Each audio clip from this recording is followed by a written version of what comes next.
When we think of a Scottish castle, a beautiful image from Hollywood movies immediately comes to mind. Epic stone walls, knights in shining armor, cozy evenings by a massive fireplace with a glass of wine. It seems that living there was a true fairy tale, full of grandeur and romance. But the reality was so harsh that a modern person would hardly last a week there. In fact, these majestic fortresses were among the most uncomfortable places to live on the planet. And today we'll explore why Scottish lords face daily trials worthy of modern survival courses. Sounds crazy, doesn't it? Why build a huge, expensive house if it's physically painful to be inside? The answer lies in the very essence of medieval Scotland. Castles were built not to live in, but to avoid dying by a neighbor's sword. But while defending themselves from enemies outside, the inhabitants locked themselves away with enemies inside: cold, dampness, and disease. And this is where it gets really interesting, because their survival methods leave modern science in awe. Scotland has never been known for its tropical climate, but inside the castle, it was even colder than outside. Those massive stone walls, several meters thick, acted as the perfect cold accumulator. In winter, the stone froze right through, and in summer, it simply didn't have time to warm up due to the lack of direct sunlight. Modern engineers call this the thermal inertia effect, but medieval inhabitants simply called it hell on earth. You could stand right in front of a burning fireplace while your face sweated from the heat and your back was covered in frost. And that's no exaggeration, since the temperature in the far corners of the hall often dropped below freezing. The massive blocks of stone used to build fortresses had the ability to retain cold for months. Even if it suddenly warmed up outside, the temperature inside the castle remained like that of a deep cellar. People lived with a constant sense of dampness that literally seeped into their bones. The stone didn't just fail to provide warmth, it actively drew the last remnants of heat from any living creature that happened to be nearby. Every touch of the wall felt like contact with an icy block that never melted. Why couldn't they just build a bigger fire? Because before the advent of proper chimneys, fires were built right in the center of the room on the stone floor. All the smoke rose to the high ceiling and had to escape through tiny holes in the roof. Sounds like a great plan for smoking fish, but not for heating a living space. As a result, people literally lived in a gas chamber, constantly coughing and suffering from watery eyes. Modern doctors would say that this is a sure path to serious lung diseases. Smoke filled the entire space beneath the arches, settling like a gray haze over dining tables and beds.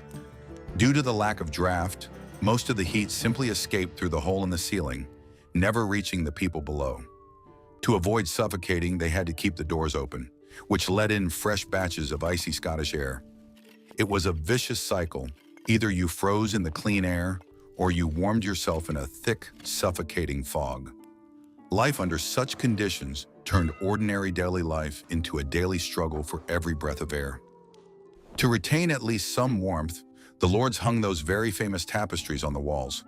We're used to thinking of them as simply beautiful paintings to decorate a medieval interior, but in reality, they were the medieval version of insulation, much like modern fiberglass. The tapestry created a small air pocket between the icy stone and the living space, blocking drafts. Without them, the icy wind would sweep through the corridors with such force that it would blow out the candles. It sounds logical, but swarms of insects quickly took up residence in this woolen insulation. The fabrics absorbed not only moisture from the walls, but also all the kitchen smells, as well as smoke from the hearth. Over time, the tapestries became heavy, dusty, and began to smell of sour, old grease. But removing them was impossible, since without this barrier, the walls would literally weep with condensation. The tapestries were the only barrier separating the aristocracy from freezing to death in their own bedrooms. It was an expensive, beautiful, but very unhygienic protection against the harsh reality of the northern climate. Do you think you could just put on a warm jacket and the problem would be quickly solved? But here it gets more interesting, because medieval clothing was nothing like ours. They knew neither fleece, nor thermal underwear, nor lightweight down jackets that retain body heat. The castle's inhabitants had to carry up to 10 kilograms of wool and fur on their bodies every day. It's as if you went to the office wrapped in a heavy winter blanket and a lead vest. My shoulders start to ache just thinking about such a daily burden. The clothing was multi-layered, coarse, and often prickly, causing constant skin irritation. To stay warm, people would layer one shirt over another, adding a woolen vest and a heavy cloak on top. Moving in such attire was extremely difficult, and any physical activity caused instant sweating. Moisture got trapped in the layers of wool, and as soon as a person stopped, they began to freeze even faster. It was a constant battle with one's own clothing, which was both a lifesaver and a heavy burden. They even had to sleep in a sitting or semi-sitting position, and there was a good reason for this. In the cold, damp air of the castle, lying flat risked pneumonia, as fluid would accumulate in the lungs. Furthermore, medieval doctors sincerely believed that sleeping lying down would cause blood to rush to the head. Therefore, the lords slept in special box beds, enclosing themselves with heavy curtains on all sides. Inside this box, they breathed their own warm air, creating a unique enclosed microclimate. Essentially, it was an ancient version of a sleeping bag for extreme tourism, only made of wood. These beds often resembled cabinets with doors that locked from the inside with a latch. It was cramped inside such a cabinet, but the temperature was several degrees higher than in the rest of the room. People slept on high pillows, surrounded by hot water bottles or heated stones. The curtain fabric was so thick that almost no light penetrated inside, creating an illusion of safety. It was a small, cozy cocoon in the middle of a vast, icy, and hostile stone space. Windows in castles didn't add to the coziness either, since glass was insanely expensive and rare. Instead, they used wooden shutters, bull bladders, or thick oiled cloth. This meant you had to choose, either light and an icy wind or warmth and darkness. Imagine sitting in a dark closet all winter, just to survive. Modern people get depressed if the sun doesn't shine through their window for a couple of days. But Scottish lords lived for months in semi-darkness, lighting their rooms only with the dim glow of tallow candles. The drafts were so severe that castles were built with special wooden screens in front of the doors. These massive partitions prevented the cold wind from blowing directly on the people sitting at the table. Today, we use such screens in open-plan offices for comfort and soundproofing. But back then, it was the only way to avoid catching pneumonia right in the middle of dinner. And even with these measures, the temperature in the main hall rarely rose above 10 degrees. It's roughly like sitting in a modern wine cellar without a warm winter jacket. The wind found any crack in the masonry or under the door to burst inside in an icy rush. The candle flames on the tables constantly flickered and went out, forcing the servants to run around endlessly with a flint. The food on the plates would cool in a matter of minutes, turning into a greasy, tasteless mass.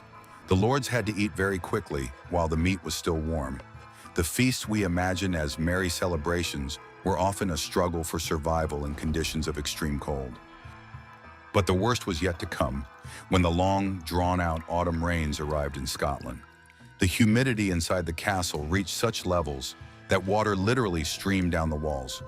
Leather shoes would become covered in mold overnight if left far from a burning fireplace. Iron weapons rusted so quickly that squires had to clean them every day. Modern climate control specialists would simply go mad in such conditions. But the Scots simply got used to their clothes always being damp and smelling of mustiness. The walls took weeks to dry out, and the air was constantly thick with the smell of decaying stone and rotten straw.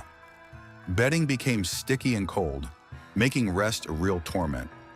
Mold crept even into the most expensive chests, destroying silks and parchments containing important records. The battle against dampness was lost from the start, and people had no choice but to resign themselves to the perpetual moisture. Life in a Scottish castle was a trial not only for the body, but also for all the possessions a person owned. Due to the constant cold, the body required a colossal amount of energy just to maintain a basic body temperature. A modern person burns about 2,000 calories a day while sitting at a comfortable computer. A resident of a Scottish castle needed at least twice as much just to keep from freezing. Therefore, their diet consisted mainly of fatty meats, thick soups, and huge amounts of carbohydrates. Modern nutritionists would call this an extreme diet mixed with a crazy cheat day. But for them, it was the only way to generate enough internal heat. Oatmeal, lard, thick meat gravies, all of this was consumed in incredible quantities. Alcohol, such as strong ale or wine, also served as a source of quick calories for the freezing body. No one thought about their figure. The only thing that mattered was a layer of fat that could save a life on a cold night. Food was fuel in the truest sense of the word, necessary for the internal bioreactor to function. Without a hearty dinner, a person risked simply not waking up in the morning from hypothermia in their icy bedroom. And here's the most surprising thing about this entire story of icy Scotland. The bodies of people back then really did adapt to those harsh conditions better than ours do. They developed a thicker layer of brown fat which acts like a heater, burning calories to generate heat. Today, scientists are trying to artificially stimulate this fat in patients to help them lose weight quickly. But medieval Scots simply built it up naturally, shivering from the cold for years on end. Nature always finds a way, even if it means turning a person into a walking stove.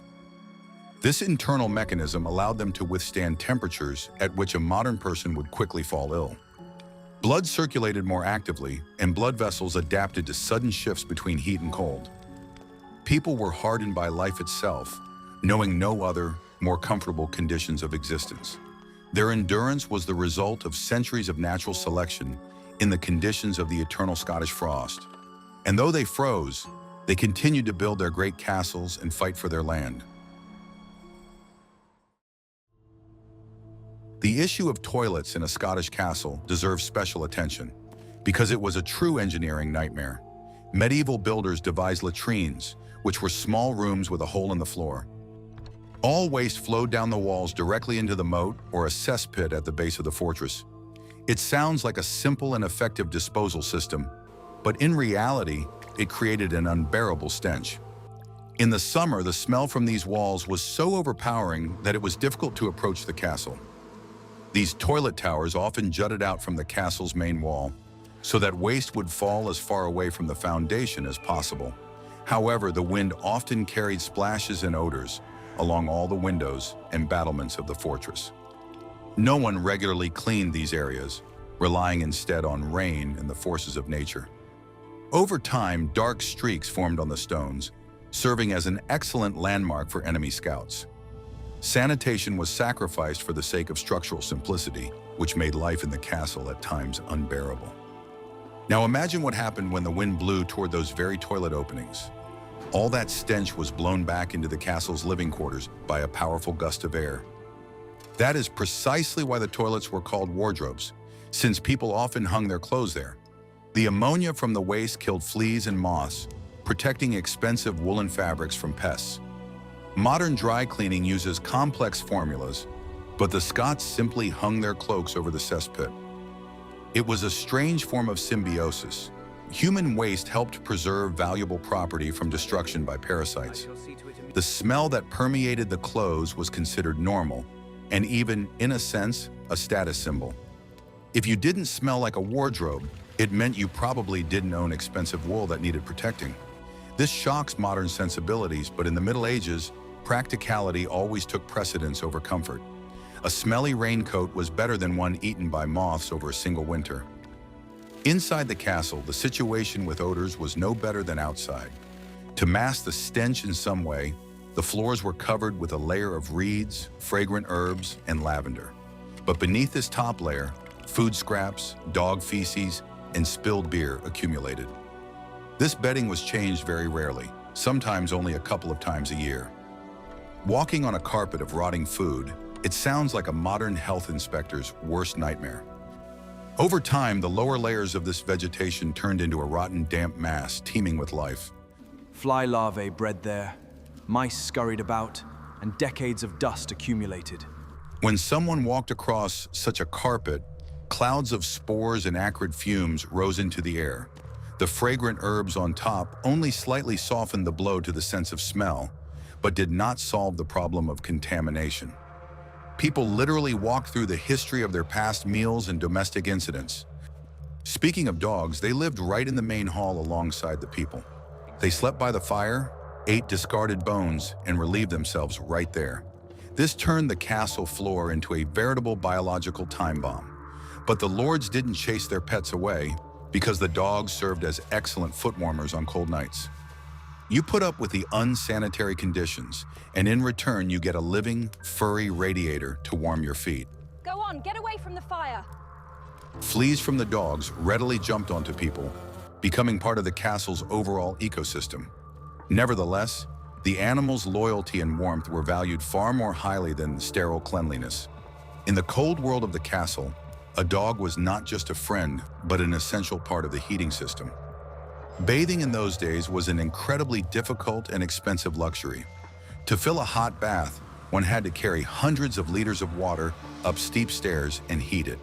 Therefore, people bathed thoroughly at most a couple of times a month, using huge wooden tubs. The lord's family bathed in the same water one after another, starting with the oldest members. By the time it was the children's turn, the water was more like thick mud. The servants had to spend an entire day just preparing a single bath for the master. The huge cauldrons in the kitchen were working at full capacity, and the firewood was flying through the stove at lightning speed. Often, bathing turned into a social event where family members could discuss matters while sitting in warm water. But cleanliness was short-lived, as clothing and the environment quickly brought everything back to square one. Hygiene was a rare luxury, available only to those who had enough servants and patience.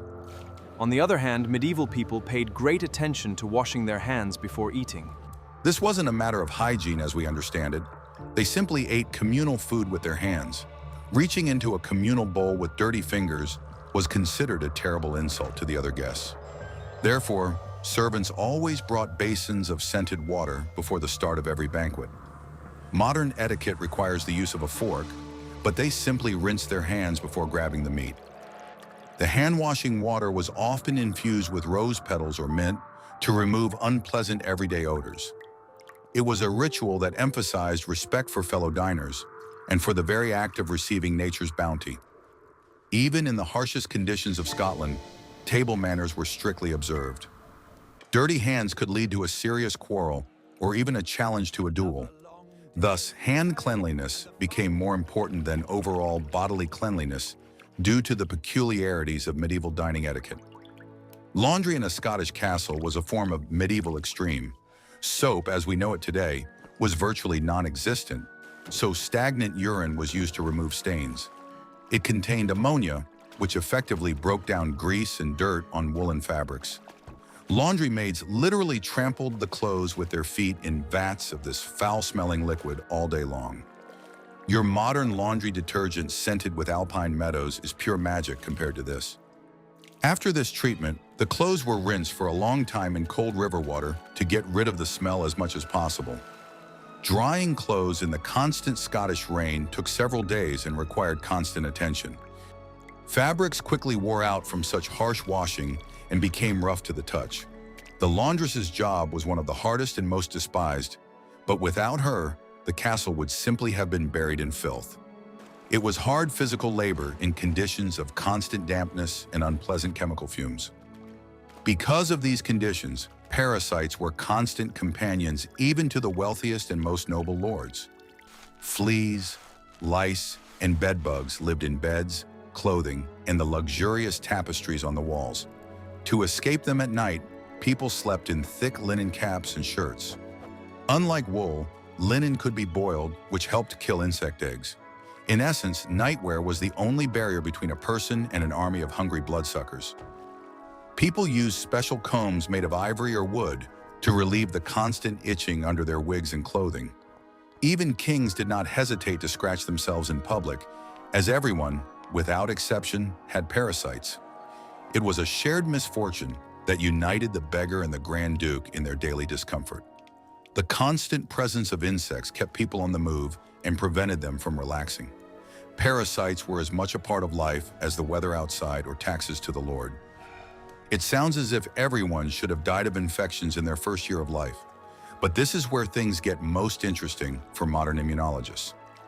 Life in such an environment forced the immune system to operate at the absolute limit of its capabilities. Those who survived childhood developed incredibly robust bodies, resistant to most bacteria. Modern scientists call this the hygiene hypothesis, but medieval people were simply trying to survive.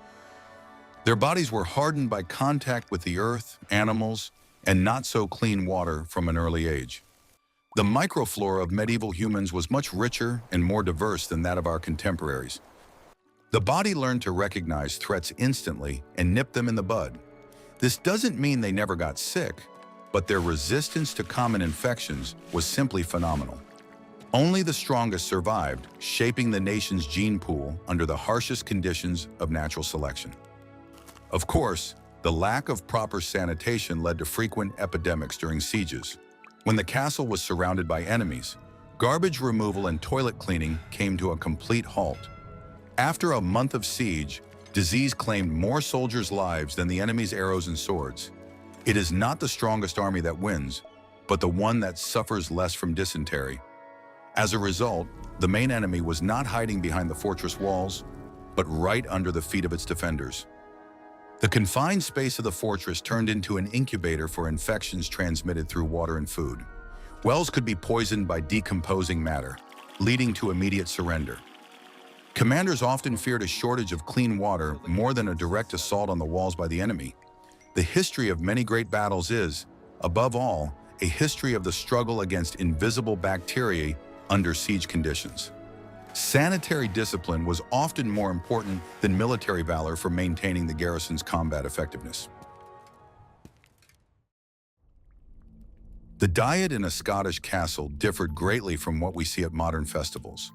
Fresh vegetables and fruits were practically absent from the lord's tables for most of the year. It was considered the food of the poor, unsuitable for the delicate stomachs of the noble aristocracy. Instead, the wealthy indulged in heavy meats, which had to be preserved somehow without refrigerators. And the only reliable method of preservation in those harsh times was heavy salting. Salted meat could be stored for years, but it became as hard as an old boot sole. To make it even somewhat chewable, the pieces had to be boiled for hours until they turned to mush. During the cooking process, the meat lost all its juices, flavor, and most of its nutrients. You're eating beef, but it tastes more like a salty rag. A modern medium-rare steak would seem to a medieval knight like a dish from another dimension. Spices were used not only for flavor, but also to demonstrate the castle lord's incredible wealth. A pinch of black pepper or cloves cost as much as a good workhorse. Cooks added kilograms of spices to dishes. It sounds wild, but sometimes the food was so spicy that it brought tears to the guests' eyes.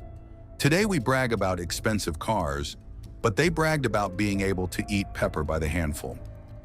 Bread was the staple of the diet, but it too posed a hidden health threat. Flour was ground on stone millstones, and tiny stone particles inevitably found their way into the dough. With every bite of bread, a person unknowingly chewed sand, which gradually wore away their tooth enamel. By the age of 30, a noble lord's teeth were often worn down to the gums. Your dentist would be horrified by the consequences of such daily carbohydrate consumption. Drinking plain water in a medieval castle was tantamount to playing Russian roulette. Wells were often contaminated with sewage, so only the most desperate fools dared to drink raw water. Instead, everyone, including small children, drank low-alcohol ale or diluted wine. This drink was essentially liquid bread, providing the body with safe calories and carbohydrates. You wake up, go to breakfast, and drink a pint of beer. It sounds like a student's dream.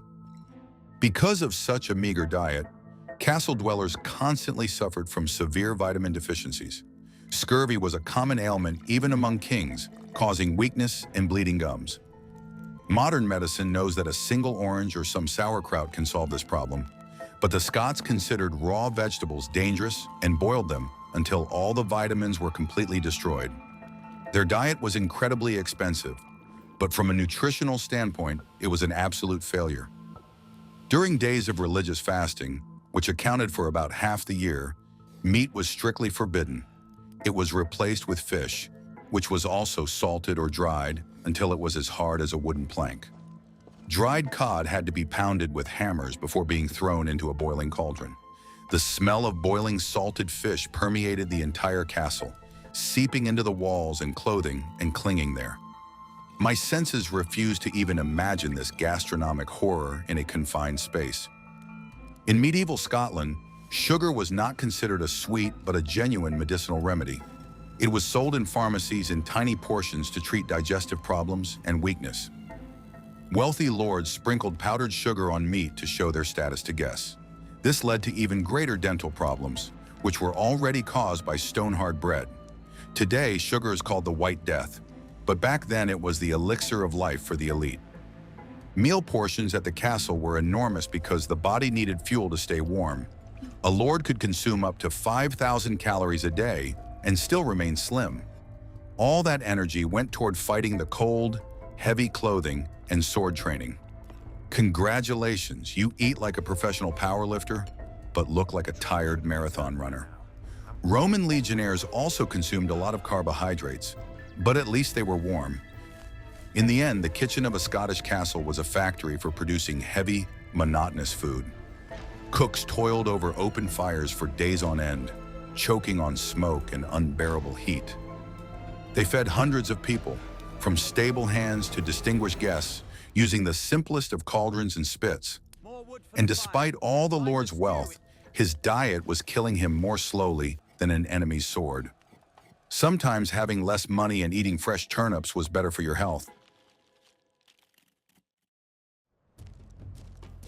The architecture of a Scottish castle was designed to make life as difficult as possible for attackers.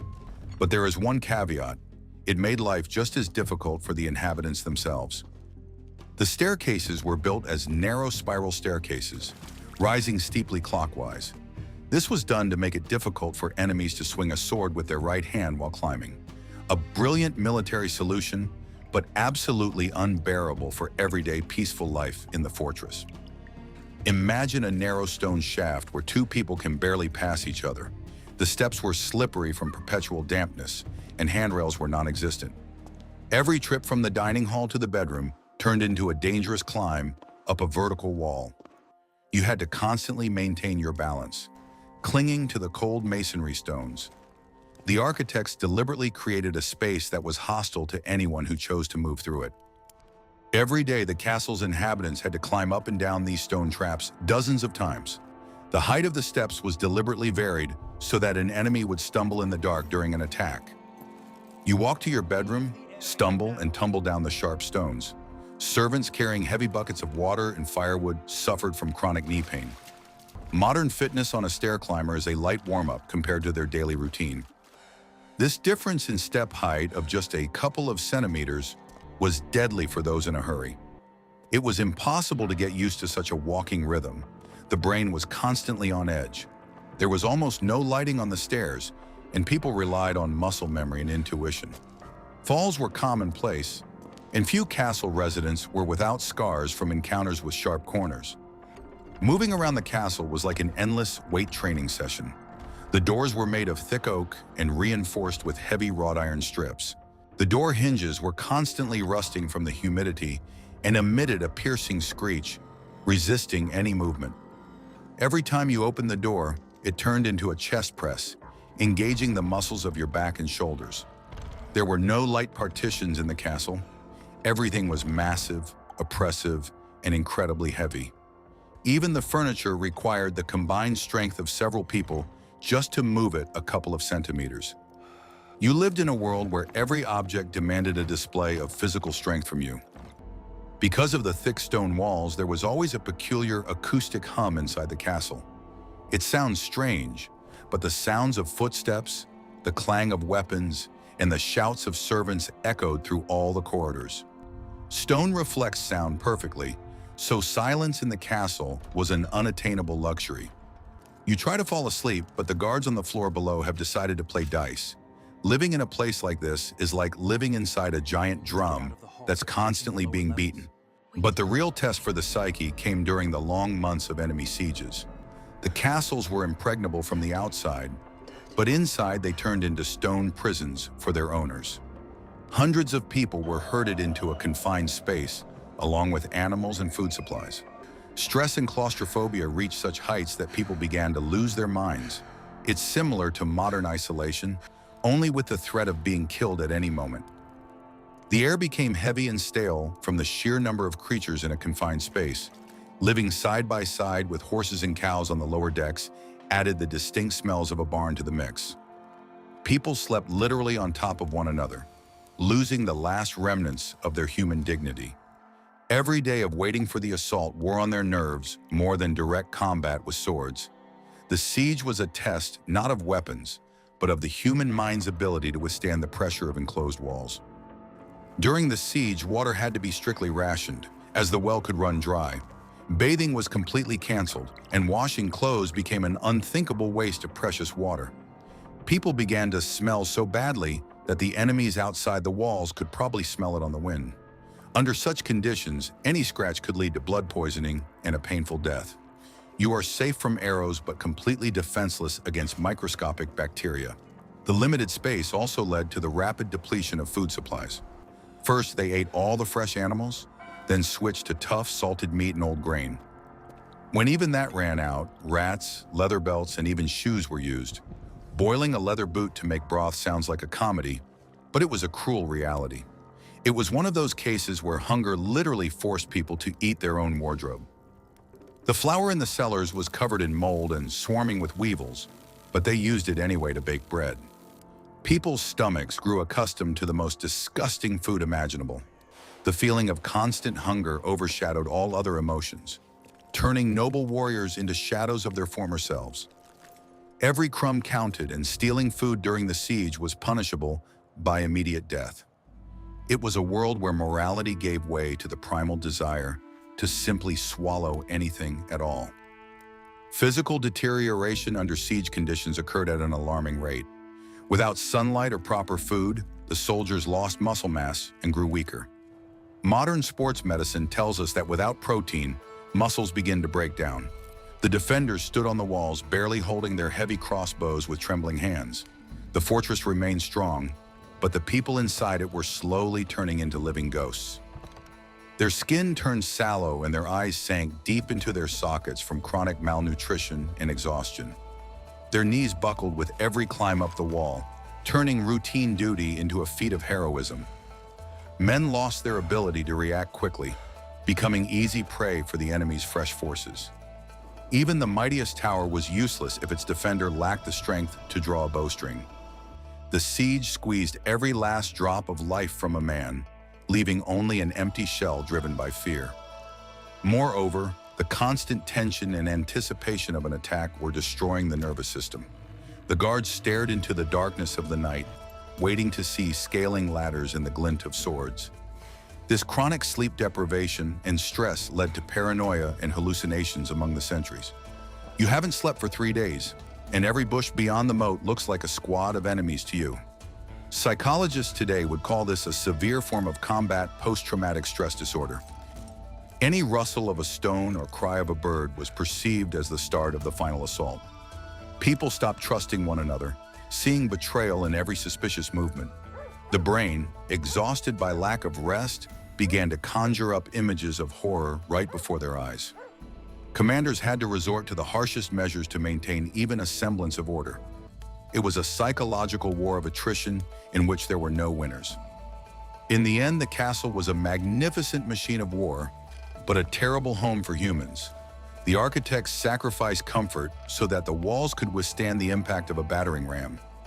The inhabitants paid for this safety with their health, their teeth, and their ruined joints. It was a deal with the devil. You would live a long life, but your life would be full of suffering. And the Scots chose this path time and again because the alternative was even worse. Sleeping in a medieval castle was a process that differed radically from our habits. A four-poster bed was not just a beautiful piece of furniture, but a necessity of life. As we've already mentioned, the canopy protected against icy drafts and insects falling from the ceiling. But most importantly, the bed was a massive status symbol worth a fortune. Sleeping alone was considered strange and even dangerous for a noble lord. Heavy curtains made of velvet or thick wool created a sort of thermos inside the bed. Without this protection, a person would wake up to condensation dripping on their face or crumbs falling from the old masonry. The bed was an island of relative comfort in an ocean of cold stone and drafts. It was so valuable that it was often mentioned in wills as the family's principal inheritance. In a world where everything was harsh and cold, a soft bed was considered the ultimate expression of luxury. A single enormous bed could accommodate the Lord himself, his wife, and a couple of their closest servants. Sleeping together helped keep them warm on cold Scottish nights better than any fireplace. You go to bed and your faithful squire is snoring right next to you. That was the reality. The concept of personal space simply did not exist in medieval society. Today we complain if a cat takes up too much space on the bed, but back then that was the norm. People lay in tight rows, sharing the warmth of their bodies with one another under heavy fur blankets. It was not a matter of ethics, but a matter of sheer survival in the conditions of a freezing castle. Cramped quarters were perceived as safety and an additional source of comfort during the cold season. Servants were always on hand, ready to carry out any order from their master, even in the middle of the night. Sleeping together was part of the common culture, where a person was never truly alone. But even in the most luxurious bed, invisible and bloodthirsty enemies lay in wait. Mattresses were stuffed with straw or feathers, which provided the perfect home for swarms of bedbugs. Every night these insects went out hunting, turning the Lord's sleep into an endless itch. Servants tried to comb out the mattresses with special combs, but it did little good. You went to bed as the ruler of the lands and woke up bitten like a stray dog. The insect bites became inflamed in poor sanitary conditions, causing painful boils and rashes. The parasites were so commonplace that their presence was accepted as a necessary evil. No perfumes or incense could ward off the bloodsuckers that had lived for years in the folds of the expensive upholstery. People got used to scratching themselves in their sleep, without even waking up from these small but constant attacks. Your bed was a battlefield where you were always the victim. Interestingly, they slept quite differently from how we sleep today. Medieval people practiced what is known as biphasic sleep, dividing the night into two parts. They went to bed at sunset, slept for about 4 hours, and woke up around midnight. This period of wakefulness lasted an hour or two, after which they fell asleep again until morning. Modern scientists confirm that such a schedule is natural for humans without artificial light. During this nighttime break, people felt alert and full of energy for small tasks. The brain functioned differently, existing in a state of special calm and clarity between the two phases of rest. This rhythm of life was dictated by nature itself and the alternation of day and night, without the involvement of electricity. It was a time for deep reflection and quiet conversation, when the hustle and bustle of the day was left behind. This division of sleep helped the body recover better in harsh conditions. So what did people do in the middle of a dark, cold night in this stone box? They stoked the fire, prayed, talked, or simply reflected in silence. Doctors of that time considered this interval the ideal time for conceiving children. It was the only time of day when relative silence and calm descended upon the castle. It sounds romantic if you forget about the sub-zero temperatures and the rats scurrying in the corners. The quiet whisper of voices echoed beneath the stone vaults, creating an atmosphere of mystery. It was during this time that important decisions were made and matters were discussed that were not meant for prying ears. The night gave people the respite they so desperately lacked in the noisy, crowded castle during the day. The light from the dying embers cast whimsical shadows on the walls, transforming the room into a different space. These were the hours of truth when a person was left alone with their thoughts and God. The darkness in those days was absolute, frightening, and almost tangible. Without streetlights or electricity, the castle was plunged into a darkness blacker than pitch at night. People were terrified of the dark, believing that demons and evil spirits lurked within it. That is why, even at night, at least one dim candle had to burn in the bedroom. Only the poorest, who had no money for wax, dared to sleep in complete darkness. The darkness seemed like a living creature, ready to devour anyone who dared to step into the hallway without a light. The flickering flame of a candle was the only shield against the imagined and real nightmares of the night. In every corner, one could imagine the ghosts of former owners or treacherous murderers with daggers. Fear of the dark was a natural instinct for self-preservation in a world without nighttime lighting. Every step beyond the circle of light required extraordinary courage and strong nerves. Waking up was also a matter of severe stress and cold. The early morning hours were the coldest time of day, when the fires in the fireplaces were nearly out. Climbing out of a warm bed into the castle's icy air required incredible willpower. The servants woke up even earlier to stoke the embers and bring their master warm water. Your morning struggle with the alarm clock is child's play compared to their waking up. The body refused to obey, and the muscles were stiff from the night's cold that had seeped under the blankets. The first breath outside the bed burned the lungs with its frosty freshness. I had to force myself to move to get the blood flowing and warm up just a little from the inside.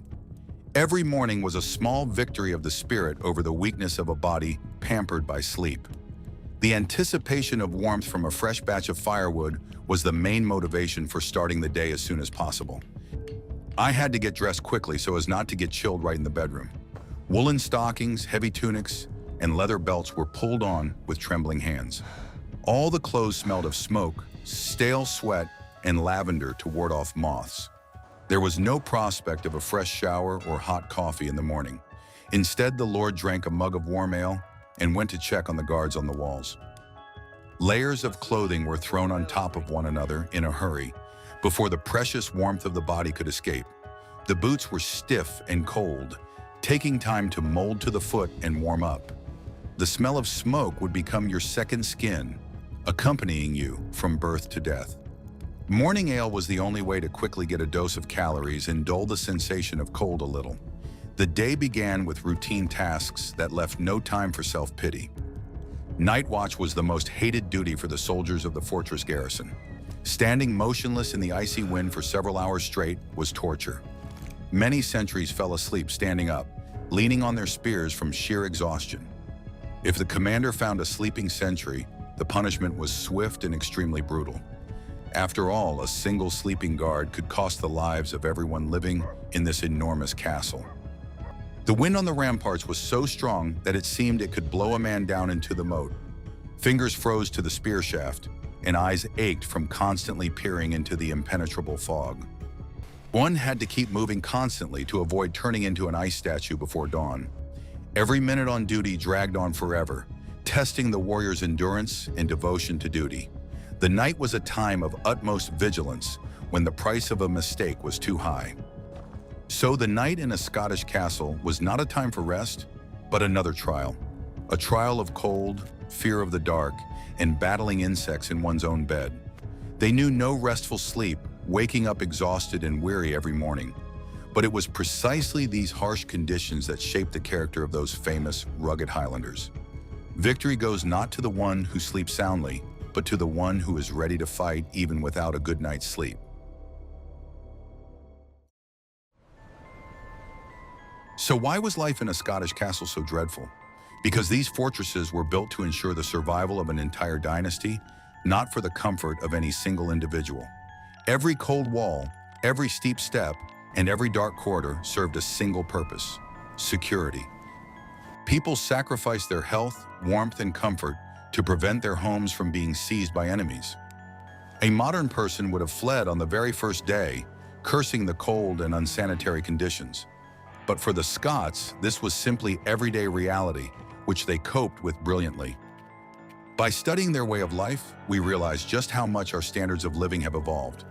What we consider basic needs today was unattainable magic to them.